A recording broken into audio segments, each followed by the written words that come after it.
Você já teve aquela sensação de olhar para o mundo e pensar, nada disso faz sentido? Pois bem, Álvaro de Campos sentiu isso e escreveu um dos maiores poemas da literatura portuguesa, que é Tabacaria, e hoje vamos mergulhar nesse universo. Olá, amigos! Bem-vindos a mais um vídeo de análise de poemas, e hoje eu vou regravar meu vídeo mais assistido aqui do canal, que é a análise do poema Tabacaria, de Fernando Pessoa, ou Álvaro de Campos. Bom, naquela época, em plena pandemia, eu tava com receio de que ninguém fosse assistir ao vídeo por ele ter ficado um pouco longo. E eu nem sabia se alguém iria se interessar pelo assunto, né? Mas como não se interessar por Fernando Pessoa, né, gente? Então, por isso, eu decidi trazer um vídeo mais completo, analisando esse poema, né, com calma, sem correria, e falando um pouco mais sobre o mestre Pessoa e seus heterônimos. Então, galera, já deixa aí o seu like, já ativa o sininho para não perder os próximos vídeos, compartilha esse vídeo e deixa aí o seu comentário. Então, como sempre, né, vamos primeiro falar do Fernando Pessoa, ele mesmo, depois de seus heterônimos, e depois vamos analisar aí esse poema maravilhoso. Bom, Fernando Pessoa, ele nasceu em 1888 em Lisboa e ele morreu em 1935 com apenas 47 anos, vítima de cirrose hepática. E ele é o principal escritor do modernismo português e, ao lado de Camões, um dos maiores poetas portugueses de todos os tempos. Bom, no início do século XX, galera, Portugal estava vivendo um período de mudanças políticas e culturais. Era o fim da monarquia, efeitos da guerra, ressurgimento do sentimento nacionalista e tinha muita influência das vanguardas, o que preparou o surgimento do modernismo português e de um dos principais autores da literatura portuguesa, que é o Fernando Pessoa.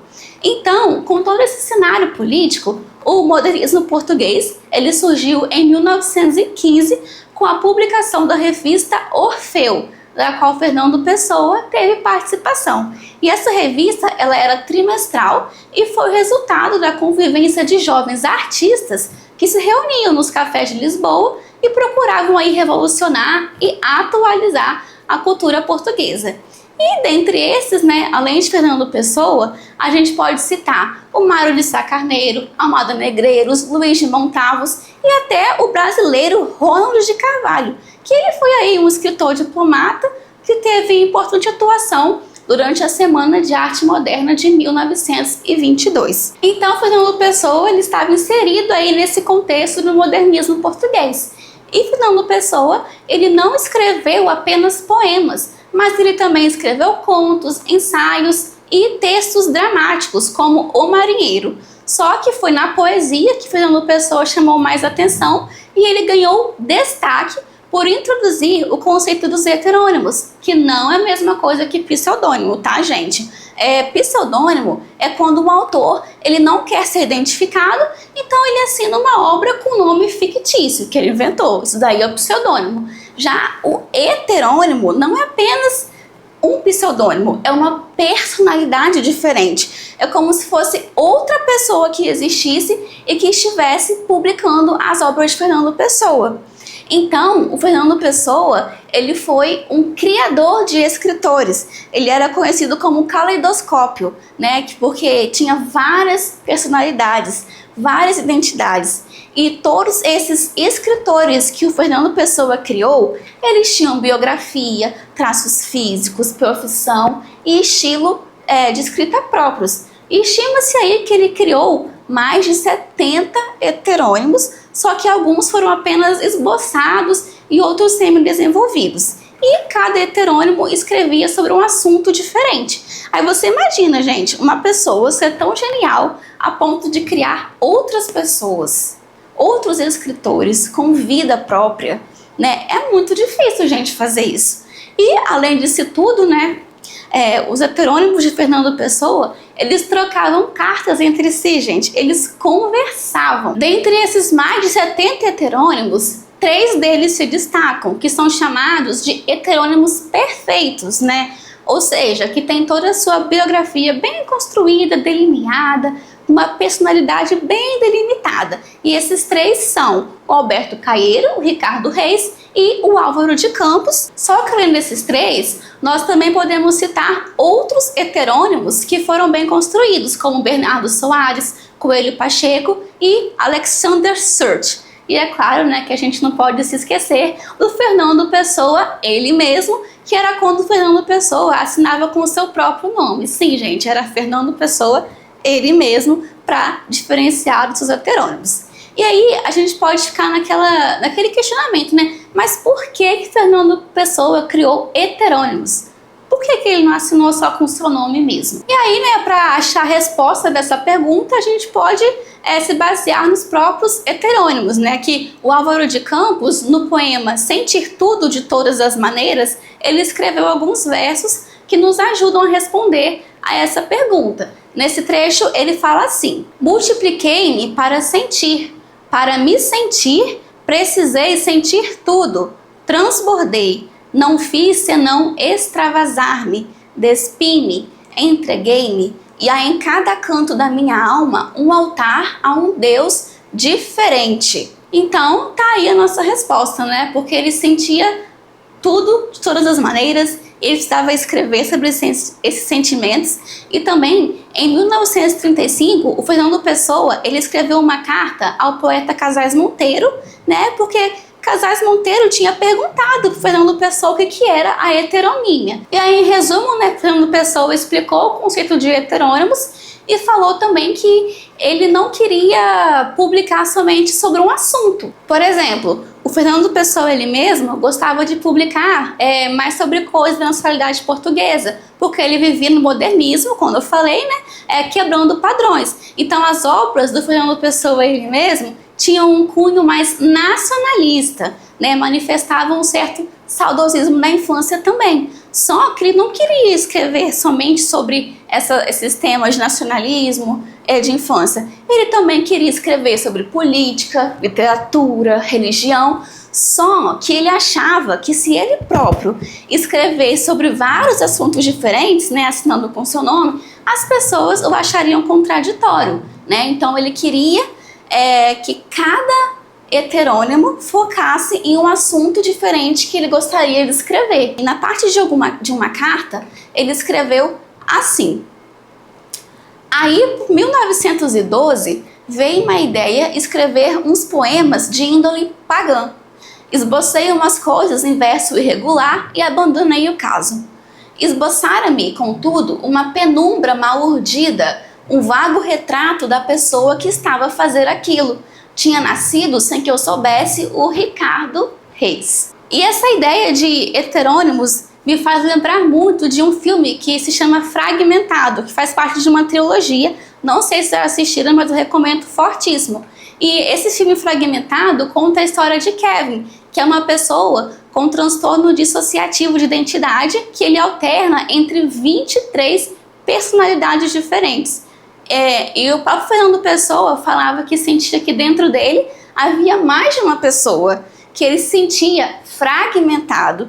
E se formos ver, né, galera, nós também não somos apenas uma única pessoa, né? Dentro da gente existem várias personalidades, sentimentos. Só que o Fernando Pessoa, ele não apenas sentiu isso, ele externalizou todas essas identidades em vários escritores, né? E é lógico que eu não tô falando que Fernando Pessoa tinha esse transtorno do Kevin do filme, mas fica aí a recomendação desse filme incrível que eu adoro. E como eu falei, 3 heterônimos se destacam. O primeiro deles é o Alberto Caeiro, que segundo o próprio Fernando Pessoa, é o seu mestre e o mestre de todos os heterônimos, a quem eles devem seguir. E numa parte da carta Casais Monteiro, Fernando Pessoa escreveu assim: escrevi 30 e tantos poemas a fio numa espécie de êxtase, cuja natureza não conseguirei definir.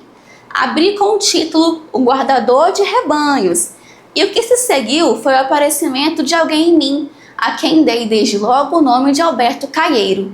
Desculpe-me o absurdo da frase, aparecer em mim o meu mestre. Então, o Alberto Caeiro, ele é uma espécie de poeta filósofo que extrai esses pensamentos, que ele chama de sensações, a partir do contato direto com a natureza, principalmente a partir da visão, do sentido visão.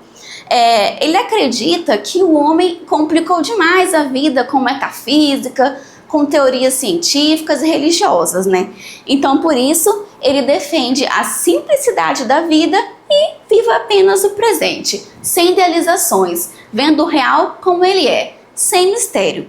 Inclusive, aqui no canal, eu já analisei o poema O Guardador de Rebanhos, né? Em que ele fala mais sobre as sensações e o não querer pensar demais. Vamos viver o hoje, né? O tal do Carpe Diem lá. Bom, o segundo heterônimo perfeito que temos é o Ricardo Reis, que ele representa o lado clássico da obra de Fernando Pessoa. Ele morava aqui no Brasil, era médico, monarquista e também amante das culturas grega e latina. E como seu mestre, né, Caeiro, ele também era indiferente à vida social. Ele prezava pela vida campestre e simples. Mas a diferença é que enquanto o Caeiro se sente feliz e integrado à natureza, o Ricardo Reis, ele se sente como o resultado de uma civilização cristã decadente que caminha aí para a destruição. Então, para ele, o destino já estava traçado. Então, nada restava fazer senão aproveitar os prazeres da vida, mas sem excessos, né? Tudo na justa medida das coisas. E aí a gente pode ver que o Ricardo Reis, ele era influenciado pela filosofia de Epicuro, o qual dizia justamente isso, que a felicidade estava na justa medida das coisas, ou seja, uma vida sem excessos, nada de mais, nada de menos, tudo ali, ó, no meio. Então, o Ricardo Reis, ele buscava a perfeição e o equilíbrio das coisas. E agora nós chegamos ao Álvaro de Campos, terceiro heterônimo perfeito e autor do poema Tabacaria. Então, ele é o heterônimo que mais se aproxima da personalidade de Fernando Pessoa e é o mais afinado com as tendências modernistas, principalmente com o futurismo. Álvaro de Campos, ele era engenheiro e um homem voltado para o presente, só que ele trazia consigo saudades da infância, que são características bem marcantes do próprio Fernando Pessoa. E o Álvaro de Campos, ele emprega o verso livre e procura transmitir o espírito do mundo moderno, o mundo de máquinas, multidões, velocidades. Então a sua poesia ela é mais solta, sem comando, sem exclamações, interrogações e voltada para transmitir as sensações dessa vida aí urbana e industrial própria do modernismo. E a poesia do Álvaro de Campos teve 3 fases. A primeira fase é uma fase decadentista, uma fase mais voltada para os poemas do século XIX. A segunda fase foi uma fase futurista, né? Que ele escreveu o seu poema Ode Marítima, que foi publicado com escândalo na revista Orfeu, e nessa fase futurista que ele abusava mesmo dos versos livres com explosão, justamente para exprimir esse movimento das máquinas do mundo urbano. E chegamos então à terceira fase, que é a fase pessoal, que foi uma fase, como eu posso dizer, marcada por uma aridez interior, sabe? Um descontentamento e uma angústia marcada pela dor de pensar. Ou seja, a dor de tomar consciência da sua própria existência, que é insignificante perante as transformações que estavam acontecendo lá no modernismo. Então, nessa fase pessoal, o Álvaro ele aparece como um cosmopolita melancólico e devaneador, o que o aproxima ainda mais do Fernando Pessoa, ele mesmo. E é justamente nessa fase pessoal que ele escreve o poema Tabacaria. Só que antes da gente ir para a análise do poema, eu não posso deixar de falar um pouquinho do Fernando Pessoa, ele mesmo, né, que era quando o Fernando Pessoa publicava com seu próprio nome. E muitas pessoas, inclusive, eles pensavam que o Fernando Pessoa era apenas mais um de seus heterônimos criados, porque eles achavam que não condiziam realmente com aquilo que de fato era e pensava o poeta, né? Então ficava um pouquinho daquela dúvida ali, será que é ele mesmo? Será que não é? Mas enfim, né? Vamos trabalhar aqui com era. Fernando Pessoa, galera, ele tinha um grande projeto de reconstruir a cultura portuguesa. A sua fragmentação em vários eus, né, com os heterônimos, ajudam a sintetizar as diversas tendências literárias e filosóficas de Portugal, Então olha que interessante, a partir de um poeta que escreveu sobre vários assuntos, nós conseguimos inclusive ver sobre qual momento estava vivendo Portugal. Isso é muito interessante. Então, como eu já falei, o Fernando Pessoa, ele era nacionalista, e essa característica foi traduzida em sua obra Mensagem, e trazia um saudosismo da infância, né, que a gente pode notar na obra Cancioneiro também, em que são explorados vários temas, como saudade, solidão, arte e, claro, tédio, né? E o Fernando Pessoa, ele é o poeta da inteligência e da imaginação. Claro que sim, né? Porque senão ele não teria criado vários heterônimos. E, dito isso, agora sim vamos partir definitivamente para a análise do poema.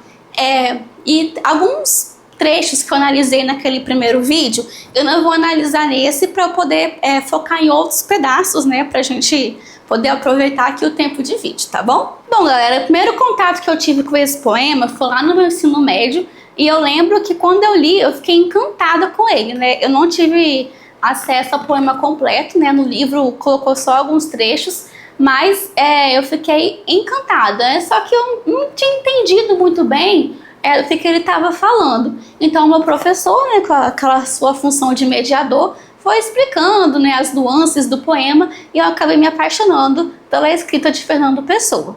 Então, vamos lá. Para você que nunca leu esse poema, né, ou quando você lê pela primeira vez que não entende muito bem o que está falando, o que esse poema está contando, né? Qual a narrativa dele? De modo geral, galera, o poema descreve um homem que fica oscilando entre a janela do seu quarto e a sua escrivaninha, na qual ele está tentando escrever um poema.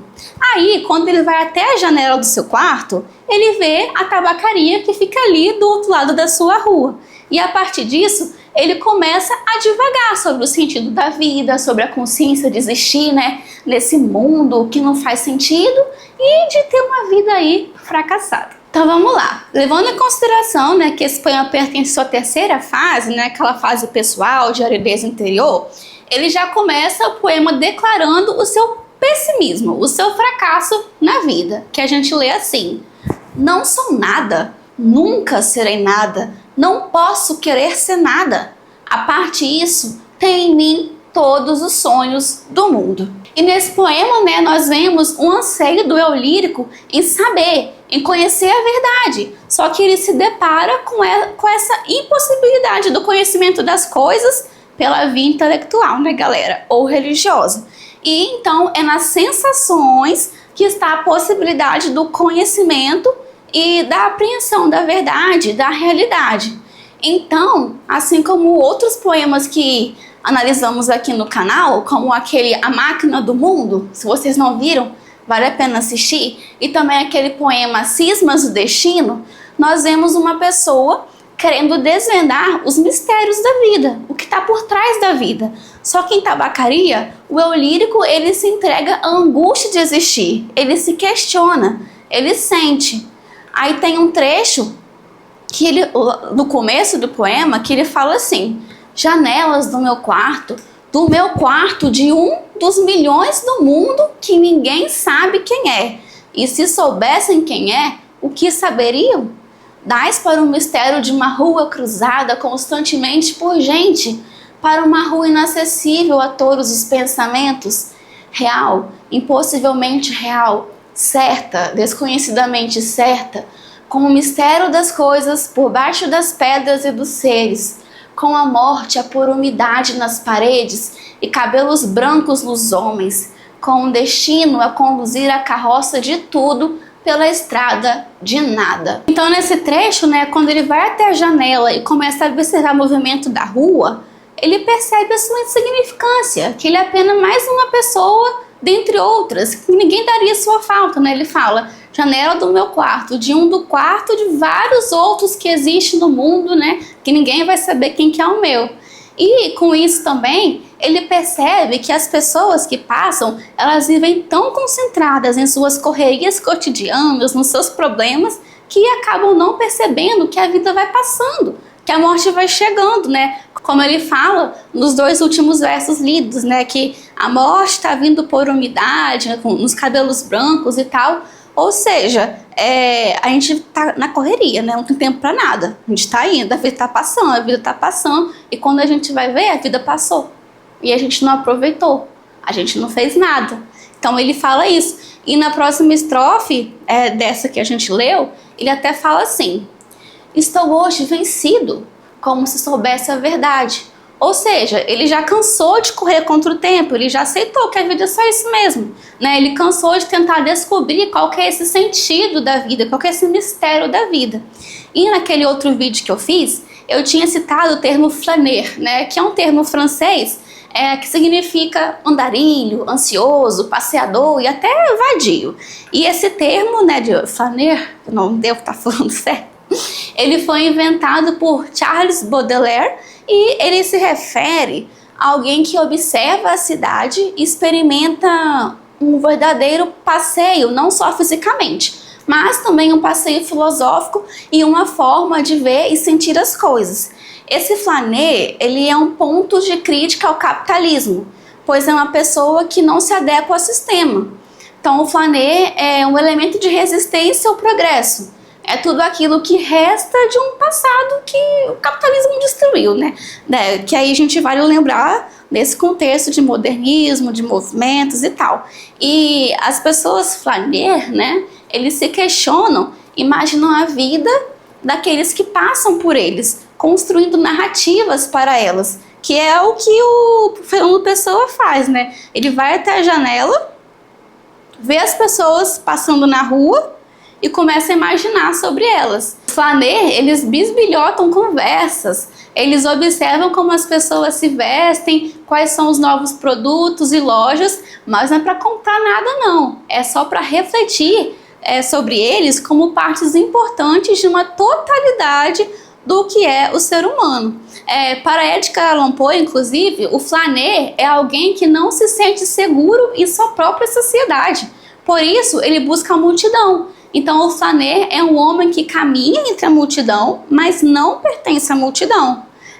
Naquele outro vídeo, né, eu até tinha citado o conto do Poe, que é O Homem na Multidão. Então fica aí a dica de leitura, que esse conto é muito legal, que fala justamente isso, de um homem que ele tem que estar na multidão. Fora da multidão ele não se encontra, ele fica inquieto, só que também não pertence a essa multidão.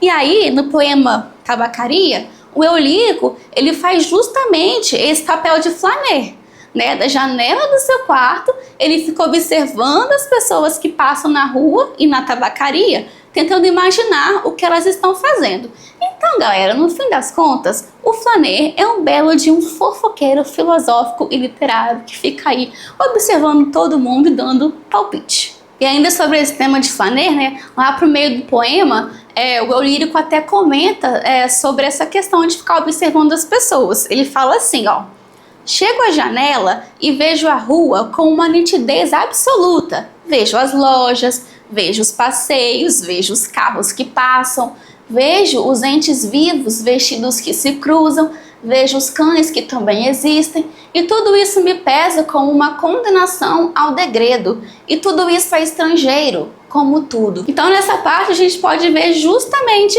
o flâner entrando em ação, o flâner que observa, o flâner que toma nota e reflete sobre tudo isso que está acontecendo, esse flâner que se angustia dentro da própria sociedade. Bom, e dando prosseguimento ao poema, o eu lírico comenta que toda a educação e a instrução que ele teve não serviu para nada. Ele fala nessa parte aqui, ó: falhei em tudo. Como não fiz propósito nenhum, talvez tudo fosse nada. A aprendizagem que me deram, desci dela pela janela das traseiras da casa, fui até o campo com grandes propósitos, mas lá encontrei só ervas e árvores. E quando havia gente, era igual a outra. Saio da janela, sento-me numa cadeira. Em que hei de pensar? Se a gente for atualizar, né, para os dias de hoje, só de pensar em tantas pessoas, ou até mesmo nós, né, gente, que passam anos estudando, pagando faculdade, se endividando aí, né, que a gente viu esses dias aí, se qualificando, fazendo mestrado, fazendo doutorado, né, curso.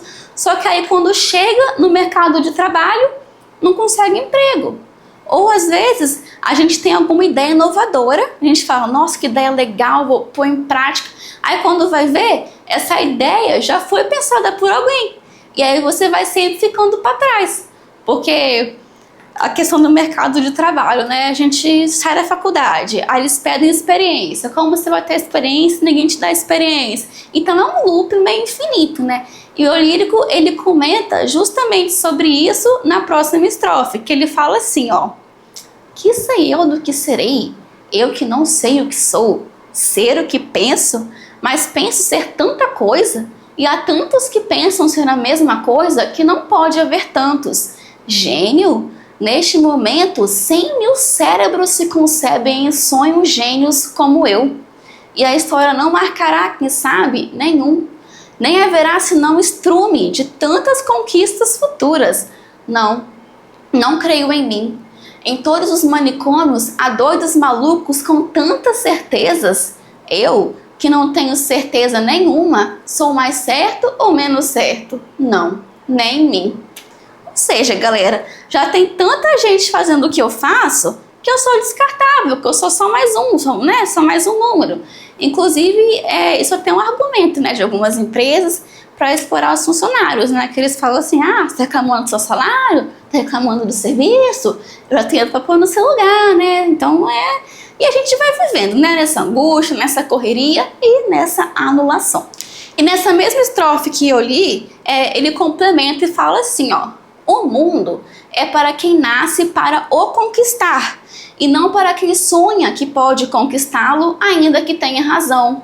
Tenho sonhado mais que Napoleão fez, tenho apertado ao peito hipotético mais humanidades do que Cristo. Tenho feito filosofias em segredo que nenhum Kant escreveu, mas sou e talvez serei sempre da mansarda, ainda que não more nela. Serei sempre o que não nasceu para isso. Serei sempre só o que tinha qualidades. Serei sempre o que esperou que lhe abrissem a porta ao pé de uma parede sem porta. Ou seja, né, por mais que eu me esforce, eu sempre serei um Zé Ninguém. Ele até fala depois que ele é um escravo cardíaco das estrelas, ou seja, dos sonhos. Porque enquanto ele dorme e sonha, ele conquista o mundo todo. Mas quando ele acorda, a realidade, né, se apresenta opaca, que ele só sonhou mesmo, né? Na hora de realizar, ele vai ficar para trás e não vai conhecer, não vai conseguir. E agora, né, uma coisa que eu falei brevemente no outro vídeo, que eu queria ter falado mais, é sobre a metafísica, que está escrito no poema. O que é a metafísica, né? A metafísica é o estudo do ser, daquilo que não é palpável, visível, daquilo que está fora da realidade, né? Do mundo físico que conhecemos. Inclusive, né, a palavra metafísica significa além da física, né? Metafísica. E para Platão, né, a explicação da natureza não está no que a gente vê, mas sim aquilo que a gente só conseguiria acessar com o intelecto. Então, para Platão, vocês já devem ter estudado isso, né? Existe o mundo sensível, que é o mundo físico perceptível, né, que a gente convive aqui, e tem o mundo suprassensível, que fica no campo das ideias. Então, eu não sou nenhum professor de filosofia, né, mas explicando aqui resumidamente, né, a metafísica são as sensações que a gente não consegue explicar com as leis da natureza, né. Tem uma parte no início do poema que o eu lírico, ele fala assim: estou hoje perplexo como quem pensou e achou e esqueceu. Estou hoje dividido entre a lealdade que devo à tabacaria do outro lado da rua, como coisa real por fora, e a sensação de que tudo é sonho, como coisa real por dentro, né? Então, a tabacaria seria esse mundo sensível, mundo físico, a prova de que existe uma realidade e que ele não está delirando, né? A tabacaria está ali, ela existe. Só que ao mesmo tempo, ele sente que tudo isso não passa de um sonho. Então ele duvida existencialmente do próprio eu que pensa, como se ele estivesse sonhando. Então a realidade é subjetiva, é aparente. A realidade é o que está dentro e fora de nós, né? A realidade é o que sonhamos e o que vemos. Em outro trecho, ele vê uma menina comendo chocolate E ele acaba sentindo inveja dessa menina, porque de como ela come chocolate sem nenhuma preocupação com a vida, com o mundo, né? Ela é uma menina inocente que só tá ali preocupada com o chocolate, ela não pensa em mais nada. Ele fala isso nesse trecho aqui, ó. Come chocolates, pequena, come chocolates. Olha que não há mais metafísica no mundo senão chocolates. Olha que as religiões todas não ensinam mais que a confeitaria. Come, pequena suja, come. Pudesse eu comer chocolates com a mesma verdade com que comes. Mas eu penso, e ao tirar o papel de prata, que é de folhas de estanho, deito tudo para o chão, como tenho deitado a vida. Então a gente pode ver que no começo, quando está comendo chocolate, ele sente inveja dela. Só que aí depois que ela desembrulha esse chocolate, né, da folha de estanho que ele fala, ele não tem mais inveja dela, né? Não tem mais tanta inveja assim, porque ele sabe que essa menina também vai crescer, vai perder essa inocência com que ela está comendo esse chocolate. Então a inveja dele é só momentânea mesmo. E lá na última estrofe do poema, ele cita novamente a metafísica. O contexto, né, dessa última estrofe é que depois que ele fica, né, divagando sobre a vida, sobre a tabacaria, depois que ele fica ali sofrendo por pensar, ele olha para a tabacaria. Aí ele fala assim nesse trecho, ó. Essência musical dos meus versos inúteis. Quem me dera encontrar-te como coisa que eu fizesse e não ficasse sempre defronte da tabacaria de fronte, calcando aos pés a consciência de estar existindo, como um tapete em que um bêbado tropeça, ou um capacho que os ciganos roubaram e não valia nada. Então, o que isso significa, né? Ao olhar para a tabacaria, ele se dá conta, né, agora de forma mais enfática, que tudo que existe vai deixar de existir um dia. Ele, as pessoas, tabacaria, a rua, até mesmo o mundo vai acabar um dia. Então eles estão ali de passagem, né? Tudo em vão. Só que aí, apesar dessa partida deles, sempre vai ter outras coisas existindo, provando que a existência dele não interfere em nada. É inútil que ele tá ali naquele momento. Mas quando ele se for, vai ter outro no lugar, entendeu? Quando o dono da tabacaria morrer, vai vir um sucessor. E eles vão ser esquecidos. Então, eles estando ali ou não estando ali, não significa nada. Eles não vão fazer nada diferente no mundo, né? Então, quem é ele na fila do pão? Aí, depois, ele fala assim também, ó. Acendo um cigarro ao pensar em escrevê-los. E saboreio no cigarro a libertação de todos os pensamentos. Sigo o fumo como uma rota própria. E gozo, no momento sensitivo e competente, a libertação de todas as especulações. E a consciência de que a metafísica é uma consequência de estar mal disposto. Então, nessa parte, ele experimenta uma breve liberdade dessa dor de pensar, né? Da consciência de existir no mundo que parece fracasso. E ele até fala que a metafísica acontece só porque estamos à toa, só porque estamos ociosos, né? Então ele fuma ali, conforme a fumaça vai indo, ele vai pensando, ele fala, só existe metafísica, dor de pensar, porque a gente está à toa, não está fazendo nada, né? Então, galera, enquanto ele experimenta, né, essa liberdade que ele fala, né, esse breve alívio da dor de pensar, ele vê uma pessoa entrando na tabacaria, que ele reconhece ser o Esteves.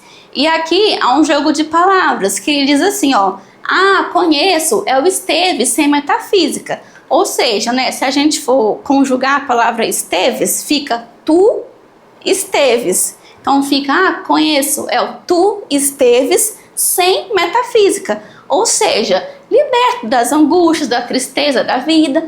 Então esse Esteves, né, olha para ele e diz adeus, dá um tchau, ao que ele retribui, né, adeus, ó Esteves. Então, quando o Esteves vai embora, né, a realidade cai de volta nos ombros do lírico. Então, o Esteves era esse momento de paz e tranquilidade. E quando o Esteves vai embora e dá tchau para eles, esse momento acaba, né? Que ele fala até, eu acho que na última estrofe do poema, ó.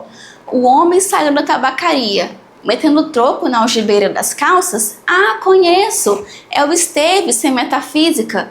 O dono da tabacaria chegou à porta. Como por um instinto divino, o Esteves voltou-se-me e viu-me. acenou-me a Deus e gritei-lhe: adeus, ó Esteves, e o universo reconstruiu-se-me sem ideal nem esperança.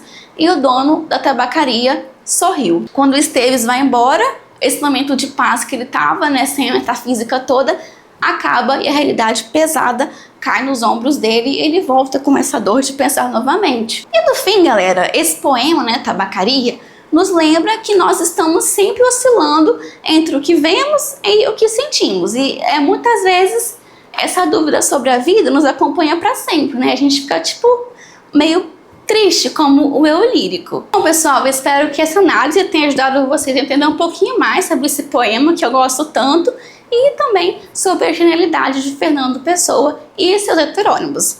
E claro, né, comenta aqui embaixo qual trecho desse poema te impactou mais, você gosta mais. Você já se sentiu como o eu lírico da tabacaria? Porque eu já, né, me sinto várias vezes. E se você não é inscrito no canal, aproveita para se inscrever e ativar o sininho para não perder os próximos vídeos. E eu te espero no próximo vídeo então. Tchau, tchau!